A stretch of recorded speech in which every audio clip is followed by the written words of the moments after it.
নির্বাচন অত্যন্ত গুরুত্বপূর্ণ এবং সংস্কার প্রক্রিয়ার একেবারে অপরিহার্য অংশ। সংস্কার নির্বাচন ছাড়া শেষ হবে না। কেউ যদি মনে করেন যে অন্তর্বর্তী সরকার যে কোনো কিছু করে অধ্যাদেশ, আইন, গণভোট কোনোটাই সংবিধান সংস্কারের প্রশ্নকে চূড়ান্ত রূপ দিতে পারবে না। একটা প্রতিনিধিত্বশীল গণতন্ত্রে প্রতিনিধিত্বমূলক ব্যবস্থা কায়েম করেই আপনাকে সংবিধান তৈরি করতে হয় এবং সেটা সংবিধানের পূর্ণতা সেই জায়গাতেই আসে। সুতরাং এই জায়গাটা খুব গুরুত্বপূর্ণ প্রশ্ন। তর্ক আমরা করতে পারি, কিন্তু তর্কের ঐতিহাসিক জায়গাগুলো দেখলে এখান থেকে ওখান থেকে ছোটখাটো দু একটা উদাহরণ এনে প্রধান ধারার যে দৃষ্টান্ত ঐতিহাসিকভাবে তৈরি হয়েছে দেশে, এমনকি আমাদের দেশে, সেই জায়গাটা ঠিক করা যায় না। আমাদের দেশে ঐতিহাসিকভাবে ওই কতগুলো গলদ তৈরি হয়েছে 72 সালে, সেইগুলোকে আমাদের বিবেচনায় রেখেই আমাদেরকে এই সময়ের জায়গাটা ভালো দরকার। আমরা খুব স্পষ্টভাবে আমাদের দিক থেকে প্রস্তাব তুলেছি যে যৌক্তিকভাবে কি হওয়া উচিত। একটা হচ্ছে যে রাজনৈতিক দলগুলোর মধ্যে অনাস্থা আছে, অনাস্থার জায়গা থেকে আগামী সংসদ কিংবা যেভাবেই জনপ্রতিনিধি নির্বাচন হোক না কেন, যে নামই আমরা দেই না কেন, তারা কি আসলে এই সংস্কার প্রস্তাবগুলো এমনকি ঐকমত্যগুলো সেগুলো বাস্তবায়ন করবে, এটাই কিন্তু একটা বড় প্রশ্ন হিসেবে দাঁড়িয়ে যাচ্ছে। এবং বেশিরভাগ ক্ষেত্রে ধরে নেওয়া হচ্ছে একটা দল ক্ষমতায় আসবে এবং তারা মানবে না। এইটা একটা ভালো প্রোপাগান্ডা গত 13 মাস ধরে হয়েছে, তার একটা ফলাফল আমরা বিভিন্ন জায়গায় পাচ্ছি। কিন্তু সেই জায়গা থেকে ভিন্ন জায়গায় আসা দরকার। আমরা কি কতটা আসলে কমিটেড সেটা কিন্তু এখনই খুব বলা যাবে না, কেননা ধারাবাহিকতার দিক থেকে দেখলে অনেক কমিটমেন্টই কিন্তু আমরা 5ই আগস্টের আগে অনেক জায়গা থেকে দেখি না। সংস্কারের দিক থেকে, প্রস্তাবের দিক থেকে বলি, প্রশ্নগুলো নিয়ে বিস্তারিতভাবে আলোচনা লেগে থাকার প্রশ্নে বলি, সব জায়গা থেকে আমি ওই বিস্তারে যাচ্ছি না।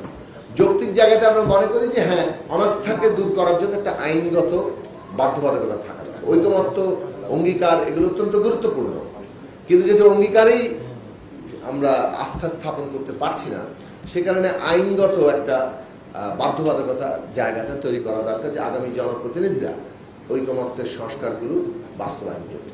কিন্তু যেগুলো নোট অফ ডিসেন্ট আছে সেগুলোর বাস্তবায়ন কিভাবে হবে? এটা তো কেউ না কেউ এই নোট অফ ডিসেন্টের মীমাংসা কি, আমরা যেগুলোতে একমত হতে পারছি না সেগুলোর মীমাংসা কি, জনগণ সেটা মীমাংসা করবেন। এর বাইরে তো অন্য কোনো পথ নাই। এর বাইরের পথ হচ্ছে কোনো একটা শক্তি সে ডিটারমিনিংলি হাজির হবে রাজনৈতিক ক্ষমতার কেন্দ্রে।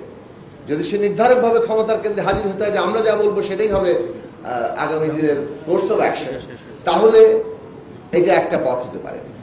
সেই পথ গণতান্ত্রিক হবে কিনা সেটা আমরা এখনো নিশ্চিতভাবে জানি না।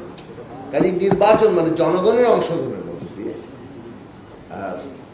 সবাইকে নিয়ে এটা করার সুযোগ আছে, সেটাই গণতান্ত্রিক স্বীকৃত পথ। সেই দিক থেকে দেখলে নির্বাচনের মধ্য দিয়ে আমরা যে জনপ্রতিনিধিরা পাবো তারা ঠিক করবেন, অথবা নির্বাচনে জনগণ ঠিক করবেন কোন দল বিজয়ী হবে, এবং সেই অনুযায়ী নোট অফ ডিসেন্ট কার্যকর হবে। যে দল যেভাবে চেয়েছে তারা যদি সংখ্যাগরিষ্ঠতা পায় নোট অফ ডিসেন্টগুলোর ক্ষেত্রে, সেটাই তারা কার্যকর করবে। আমাদের মতামত যদি তারা শোনে তো শুনবে, অর্থাৎ কারো মতামত যদি সংখ্যালঘিষ্ঠদের মতামত যদি তারা শোনে সেটা তাদের জেনারসিটি হবে, কিন্তু তারা বেসিক্যালি জনগণের কাছ থেকে রায় পাবে যে তারা যে প্রশ্নে নোট অফ ডিসেন্ট দিয়েছেন সেই অনুযায়ী সেটা করা। এর বাইরে অন্য কোনো মীমাংসার পথ, মীমাংসার আরেকটা পথ আছে যেটা আমি আবারও বললাম যে বৈপ্লবিক পথ। সেই বৈপ্লবিক পথে যাওয়ার বাস্তবতা কি অবস্থা আছে সেটা রাজনৈতিক দলগুলো বিবেচনা করবে। কাজেই বাধ্যবাধকতার জায়গার প্রশ্নে এইটা একটা প্রশ্ন, আরেকটা হচ্ছে মীমাংসার প্রশ্ন, ঐকমত্য এবং ডিসেন্ট নিয়ে। ঐকমত্যর যে প্রশ্ন সেটাও কিন্তু অটোমেটিক্যালি বাস্তবায়ন করা যায় না। রাজনৈতিক কতগুলো দল একত্রিত হয়ে কতগুলো বিষয়ে ঐকমত্য হয়েছে, অতএব এটা বাস্তবায়নযোগ্য এটা ধরার কোনো সুযোগ নেই। এইটার নৈতিক রাজনৈতিক জায়গা যদি তৈরি করতে হয় অবশ্যই জনগণের কাছ থেকে সেটা নিতে হবে। ফলে ইলেকশন ওই এমনকি ঐকমত্যের জায়গাগুলো বাস্তবায়ন করার জন্য অপরিহার্য।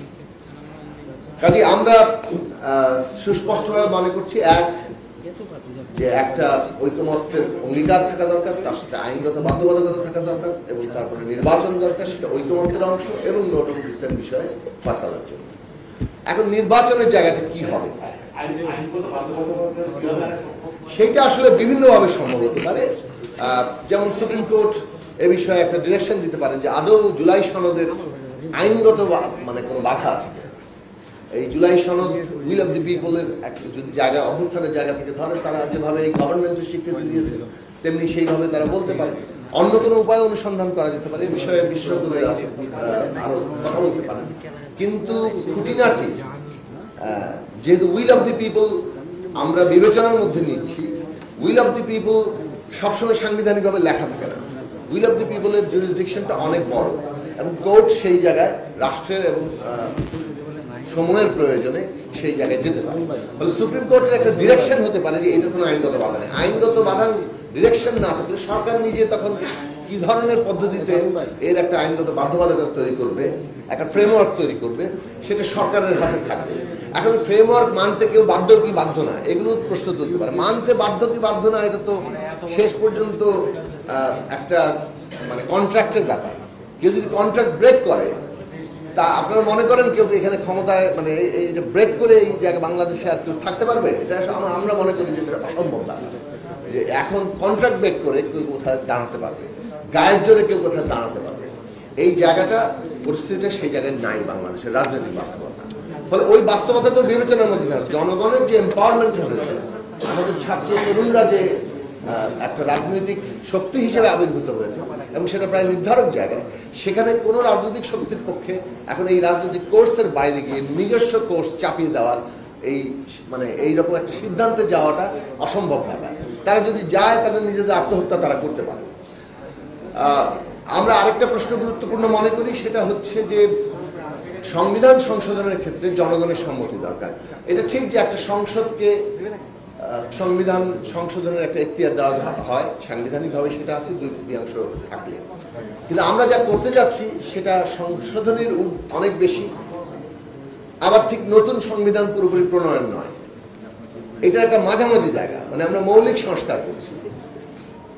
তো নতুন সংবিধান করলে যেভাবে গণপরিষদের প্রয়োজনীয়তা দাঁড়ায়, আর সংবিধান সংশোধনের জন্য যেভাবে একটা সাধারণ পার্লামেন্টই যথেষ্ট হয়, আমরা যেহেতু মাঝামাঝি একটা জায়গায় আছি, অর্থাৎ বিদ্যমান সংবিধান আছে কিন্তু তার মৌলিক সংস্কার করছি, সে কারণে গণপরিষদ কেন করা হয়? গণপরিষদের কর্তব্যই থাকে যে সে জনগণের এখতিয়ার নিয়ে একটা নতুন সংবিধান প্রণয়ন করছে। সংসদের কাঠামোগত দিক থেকে এটা কোথাও আলাদা হয়, আবার কোথাও কিন্তু আলাদা হয় না। ধরুন এই 300 আসনের একটা পার্লামেন্ট, এটাকে গণপরিষদ বলা যেতে পারে, গণপরিষদ হিসেবে ঘোষণা দেওয়া যেতে পারে। কাঠামোগতভাবে এটা ভিন্ন কিছু হচ্ছে না, নির্বাচনে একই পদ্ধতিতেই হচ্ছে। কিন্তু আপনি যখন নাম দিচ্ছেন এটা গণপরিষদ, তখন এখানে যারা নির্বাচিত হচ্ছে, জনগণ জানে যে আমরা এখানে পার্লামেন্ট সদস্যদেরকে নির্বাচিত করছি যারা একটা সংবিধান নতুন করে লিখবে। একইভাবে আগামী নির্বাচনকে যদি আমরা সংবিধান সংস্কার পরিষদ কিংবা সংবিধান সংস্কার সভা যেভাবে আপনি বলেন ঘোষণা করি, তাহলে জনগণ জানে যে এই সংসদটাকে আমরা যাদেরকে নির্বাচিত করছি তারা দুটো কাজ করবে। একদিকে তারা মৌলিক সংস্কার করার এখতিয়ার পাবে এবং সেটা একটা নির্দিষ্ট সময়ের মধ্যে, অন্যদিকে হচ্ছে তারা 5 বছর দেশ পরিচালনার দায়িত্ব পাবে। এই দুটো কাজ একসাথে করা সম্ভব এবং এইটার মধ্যে দিয়ে রাজনৈতিক বিতর্কেরও একটা নিরসন হওয়া সম্ভব। মানে কেন গণপরিষদ দরকার, কেন সংবিধান সংস্কার পরিষদ দরকার, কেন একটা সাধারণ পার্লামেন্ট যথেষ্ট নয়, এটা হচ্ছে যে জনগণের এখতিয়ার নিয়ে আপনি যখন সংবিধান সংস্কার করবেন তখন সুপ্রিম কোর্ট আর এটাকে চ্যালেঞ্জ করতে পারে না। যেভাবে একটা গণপরিষদে গঠিত একটা নতুন সংবিধানকে সুপ্রিম কোর্ট চ্যালেঞ্জ করে না যে আপনারা ঠিক মতো সংবিধান লেখেন নাই, বরং সুপ্রিম কোর্টের দায়িত্ব থাকে ওই সংবিধানকে সুরক্ষা দেওয়া, ওটাকে ডিফেন্ড করা, ওইটার অভিভাবক হিসেবে কর্তব্য পালন করা। ঠিক তেমনি এই যে সংস্কারকৃত সংবিধান, আগামী সংবিধান সংস্কার সভায় যেটা হবে, সেইটাকে সুরক্ষা দেওয়া হবে সুপ্রিম কোর্টের কর্তব্য, এটাকে চ্যালেঞ্জ করা নয়। ফলে জনগণের উইলটাকে যদি আপনি সবার উপরে দাঁড় করাতে চান, আগামী পার্লামেন্টে গ্রহণযোগ্য সমাধান একটা হতে পারে যে এইটা সংবিধান সংস্কার পরিষদের নির্বাচন, তার মধ্যে দিয়ে আমরা এই যে সংস্কারগুলো করছি তার টেকসই জায়গাটা তৈরি করতে পারি। আসি নির্বাচনের পরিবেশ নিয়ে। আচ্ছা, বাস্তবায়নে আরেকটা কথা আছে। আমরা মনে করি প্রথম 6 মাসের মধ্যেই, ম্যাক্সিমাম 6 মান্থ, প্রথম অধিবেশনেই আমরা দাবি করছি ওখানে অনেকে, কিন্তু প্রথম সর্বোচ্চ কোনো তর্ক বিতর্কের যদি কোনো রকম ওইখানেও প্রয়োজন হয়, সেখানে 6 মান্থের মধ্যে এই সংবিধান সংস্কারের কাজ শেষ করা সম্ভব এবং পরবর্তী 1 বছর, মানে সব মিলিয়ে 18 মাস, 1 বছর হবে বাস্তবায়নের জন্য, অর্থাৎ যে সংস্কারগুলো হয়েছে সেই অনুযায়ী প্রাতিষ্ঠানিক পরিবর্তন।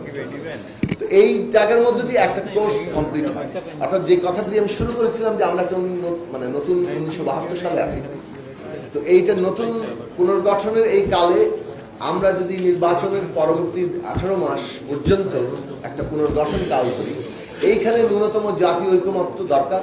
এইটাই বাংলাদেশের রাজনীতির সবচেয়ে প্রধান ইস্যু। পুরনো বন্দোবস্তের কায়দায় দলাদলি একে অপরের মানে ন্যারেটিভকে সারপাস করার যে প্রতিযোগিতা চলছে সেটা থাকবেই, সেটা রাজনীতিতে থাকেই, কিন্তু ওইটা প্রধান হয়ে উঠলে আমরা পুরনো রাজনৈতিক বন্দোবস্তে আটকে থাকবো। দুর্ভাগ্যবশত 13 মাস ধরে ওইখানে আমরা থাকতে দেখেছি। কিন্তু এই রাজনীতির জায়গাটা প্রধান হওয়া দরকার, যেখানে আমরা সত্যি সত্যি বাংলাদেশের একটা পুনর্গঠনে যাচ্ছি। ইলেকশনের প্রশ্নে দুটো কথা বলে আমি শেষ করবো। 1 নম্বর বিষয় হচ্ছে যে আমরা মনে করি যে ওই ডিসেম্বরের মানে প্রথম অর্ধে যদি ইলেকশন তফসিল ঘোষণা করা হয়, তাহলে ফেব্রুয়ারির প্রথম অর্ধে নির্বাচন হবে, 2 মাস আগে করা হবে বলা হয়েছে। তখন গিয়ে একটা নির্বাচনের পরিবেশ নিয়ে কথা বলার চাইতে এই মাসেই সেপ্টেম্বরের মধ্যে গভর্নমেন্টের উচিত সরকার, নির্বাচন কমিশনের প্রতিনিধি সহ এই যে আমরা ঐকমত্য কমিশনের যে রাজনৈতিক দলগুলো আছে, প্রয়োজনে আরো যারা নির্বাচনে অংশ নেবেন তাদের কাউকে নেওয়া যেতে পারে। আমরা একটা নির্বাচন পর্যবেক্ষণ সমন্বয় কমিটি, নির্বাচন পরিবেশ পর্যবেক্ষণ সমন্বয় কমিটি আমরা করতে পারি। আজকে কোথাও দেশের কোনো একটা অঞ্চলে যদি কোনো দলের সাথে অন্য দলের মারামারি হয়, কিংবা কোথাও যদি কোনো নির্বাচনী আচরণবিধি কিংবা গণতান্ত্রিক আচরণবিধি লঙ্ঘিত হয়, তাহলে সেই প্রশ্নগুলো কেন্দ্রীয়ভাবে এই সমন্বয় কমিটিতে আলোচনা হওয়া দরকার, এখন থেকে মনিটরিং হওয়া দরকার। এবং এইটা পরিবেশ তৈরিতে একটা ভিন্ন জায়গা তৈরি করবে। সাইকোলজিক্যালি যে সমস্ত দলের পুরনো প্র্যাকটিস আছে যে না আমার যে গায়ের জোর যেখানে আছে আমি সেখানেই আমরাই তো করবো সবকিছু, এবং প্রশাসনেরও যে ধরনের একটা মানসিক জায়গা আছে, আচ্ছা যারা ক্ষমতায় আসবেন তাদের সাথে আগে একটু লাইনঘাট ভালো রাখা, তাদের কাছে একটু প্রিয়পাত্র হওয়ার চেষ্টা করা, যাতে ভবিষ্যতে তাদের নিজেদের চাকরিগত সুবিধা হয়। এই পুরো মানসিকতা পরিবর্তনের জন্য এখন থেকেই সেটা করা দরকার। এই প্রস্তাব আমরা অন্তর্বর্তী সরকারের কাছে করেছি, বারবার তুলেছি। না, ইলেকশন কমিশন, সরকার এবং রাজনৈতিক দলগুলো না থাকলে মনিটরিং কমিটি করে কি হবে? মানে রাজনৈতিক দলগুলোই তো থাকা দরকার, যাতে করে আমরা অভিযোগ তুলতে পারি একে অপরের প্রশ্নে, এবং সেগুলোর একটা মীমাংসা সেন্ট্রালি হচ্ছে, অ্যাড্রেসড হচ্ছে, এই জায়গাটা তৈরি করা সম্ভব। এইটা হয়তো আগে এভাবে হয়নি, কিন্তু এখন আমাদের যে বাস্তবতা সেখানে এই ধরনের একটা উদ্যোগ ছাড়া আমরা আসলে একে অপরকে হয়তো গালাগালি করতে পারবো বিভিন্ন সভা সমাবেশে, কিন্তু প্র্যাকটিক্যালি কোনো সমাধান হবে না, এবং এটা ক্রমাগত বাড়তে থাকবে। এবং এই পরিবেশগত জায়গাটাই নির্বাচন থেকে কেউ মনে করতে পারে যে আমার জন্য তো নির্বাচনের পরিবেশ মানে যেটাকে বলে লেভেল প্লেইং ফিল্ড না, ফলে ওইটা গুরুত্ব দেওয়া দরকার। আর অনেকগুলো প্রশ্ন আমি মানে শুনলাম খুঁটিনাটি, সেই জায়গাগুলোতে আমাদের খুব বেশি পার্থক্য নেই।